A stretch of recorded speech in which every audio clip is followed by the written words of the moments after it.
The quest for the freedom to vote saw many struggles. We were murdered for the right to vote. Many triumphs. It's unleashed the talent, the dreams, and the inspiration of millions of Americans. Yet the fight continues.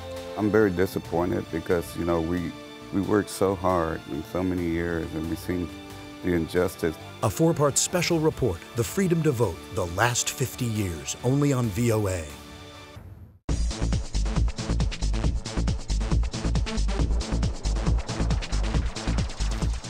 50 years ago, U.S. lawmakers approved and President Lyndon Johnson signed the Voting Rights Act of 1965.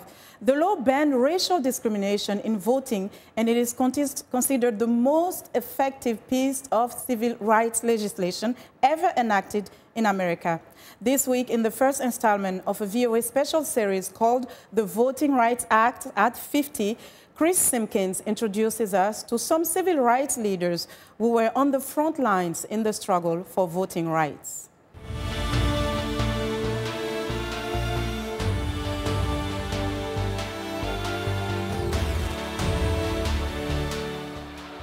Memories of demanding voting rights are still vivid for civil rights pioneer C.T. Vivian.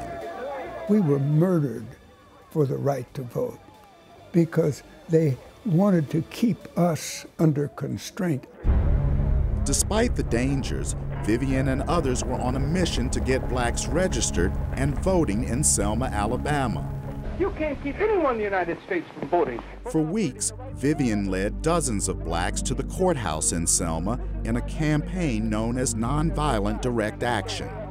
Until you had the vote and showed that you desired it, that was what was most meaningful. This courthouse does not belong to Sheriff Clark. This courthouse belongs to the people of Dallas County. Vivian took on Sheriff Jim Clark and admitted racists who enforced local laws that denied blacks voting rights.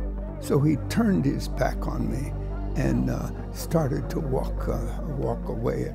And I told him, I said, you can turn your back on me, but you cannot turn your back upon the idea of justice. So he decided to do what he always does, is beat people.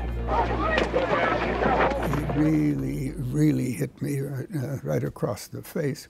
We're willing to be beaten for democracy, and you misuse democracy in the street. A turning point came in March 1965. A peaceful voting rights protest in Selma turned violent when Alabama State Police attacked unarmed demonstrators on a day known as Bloody Sunday. Your order to disperse.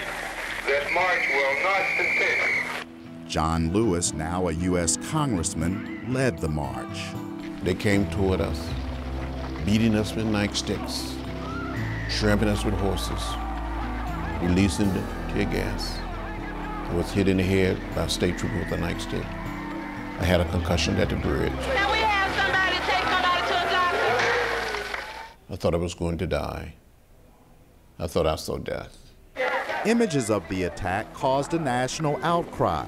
A few days after the violent confrontation, civil rights demonstrators got court approval to march again from Selma to Montgomery. Martin Luther King Jr. came by to visit me in my hospital room and said, John, don't worry, we will make it from Selma to Montgomery, and the Voting Rights Act will be passed.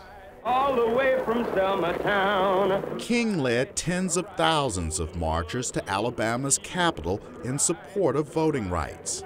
I know you're asking today, how long will it take? How long? Not long. Not long.